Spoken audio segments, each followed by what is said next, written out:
Weekend Magazine on 800 CJBQ, and of course, for those who have been listening to CJBQ since 1946, you get an idea that country music has always been kind of the focus for the station, obviously doing some 50s, 60s, 70s rock and roll over the last few years with the Freddie Vett Show. But music has the ability to transcend generations, transcend cultures, transcend where people live.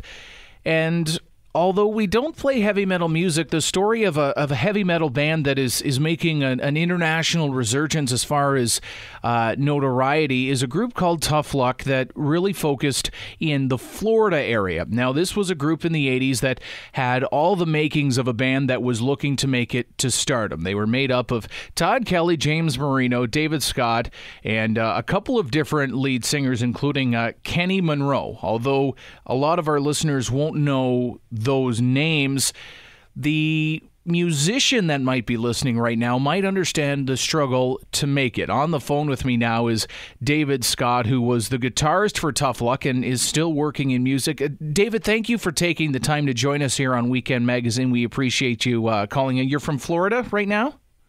I am from Florida, yep. I'm calling from Vero Beach. So obviously different locations here, us being kind of in the Toronto, Ottawa area, but tell us a little bit about the group Tuff and kind of the scene in the 80s, because heavy metal or that hard rock edge really was going worldwide from the early 80s and when you guys were kind of in the mix of things. Well, in those days, I mean, when I was just getting out of high school, and bands like Def Leppard were all over the radio, and metal was one of the biggest things in the world at that time. And I happened to love that music. I grew up on bands like Kiss and Van Halen and AC/DC, and the scene in South Florida was similar to what was happening in Los Angeles, although it wasn't getting as much recognition around the world. But we had some great bands down in South Florida, some great musicians, and I was thrilled to be a part of that scene and be playing the bars at such a young age. I was 16 years old when I started in the club scene, and I would say about a year or two later, Tuff formed, and it was great. I mean, the bars were packed with young kids, and when a lot of teenagers our own age that would come out and support local music, and it was really an amazing scene. As far as heavy metal is concerned, for our typical country and Western listener, it's a dramatically different music, but do you feel that the same principles take place as far as lyrics or emotion that goes into music, no matter what type of genre it is, David? I do. I think if it's good, I mean, I think some of the successful bands in all styles of music have proven that it comes from their heart, regardless of the style, and I also think that it takes a lot of practice, whether you're a drummer or a bass player, to become good enough at your instrument to be someone who can be on the world stage and tour the world. I know sometimes hard rock doesn't get the same credibility as music like country or jazz, but I can tell you that there are some amazing musicians in the heavy metal world. I mean, I'm not even really in that world anymore. I play in the blues scene mostly, and I've seen a lot of guys in the blues scene that I knew back in the heavy metal scene when we were all 17 and 18 years old. But, some of us now are closer to 50, and we've evolved into some other things, but they were great musicians then, and they're great musicians now.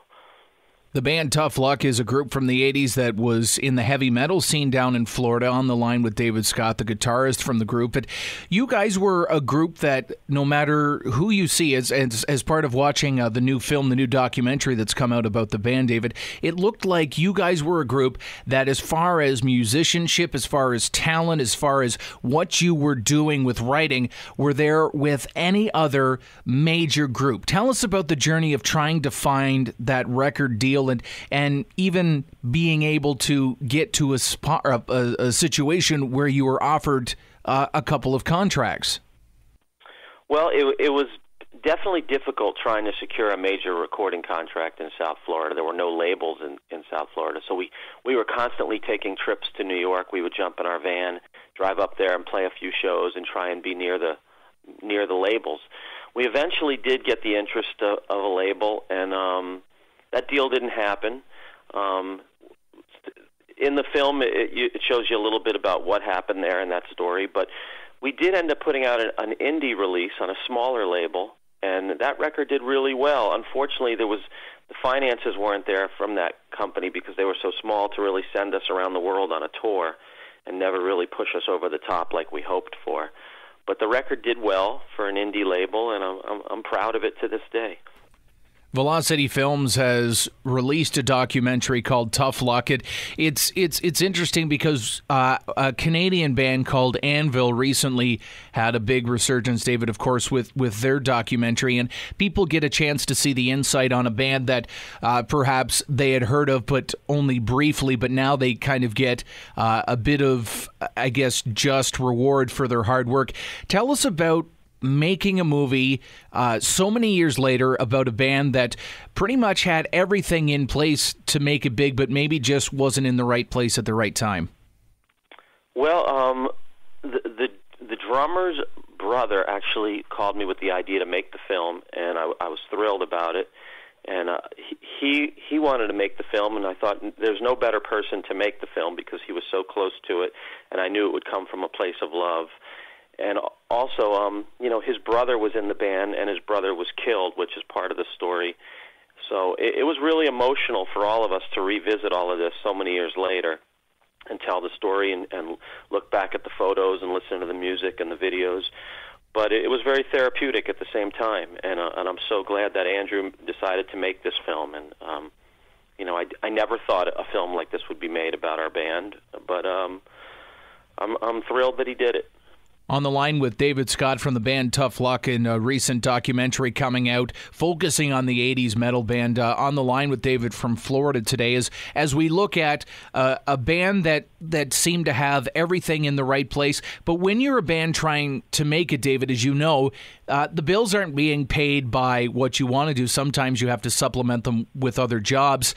And that really was a bit of a turning point in the film. Tell us about the situation with your drummer, Todd, who, like yourself, had huge praise for the instrument that he performed on, but was trying to pay the bills in a new home. Well, he ended up taking all kinds of jobs, which definitely made it harder for him to pursue music full time, and ended up in a dangerous job, as a matter of fact. Which, the story's told in the film what happened to him at that place. But it was heartbreaking. It was heartbreaking to see such a talented musician have to shift gears a little bit to pay the bills, and ultimately end up paying the ultimate price, which was he lost his life in a very dangerous place. But it's a heartbreaking story. But also, there's more to the film than that. There's also I think you said it earlier. Any musician who's ever struggled or knows what it's like to be in a band or want to succeed, I think can relate with this story. And it doesn't really matter what type of music you like or what type of music you play. It's the same struggle. On the line with David Scott. We're going to take a break. David Scott from Tough Luck is joining us on the phone from the 80s rock heavy metal band, a new documentary out about the group. We're going to air part 2 of this interview next week on Weekend Magazine. Thanks for joining us, David, and we'll talk next week. Thank you.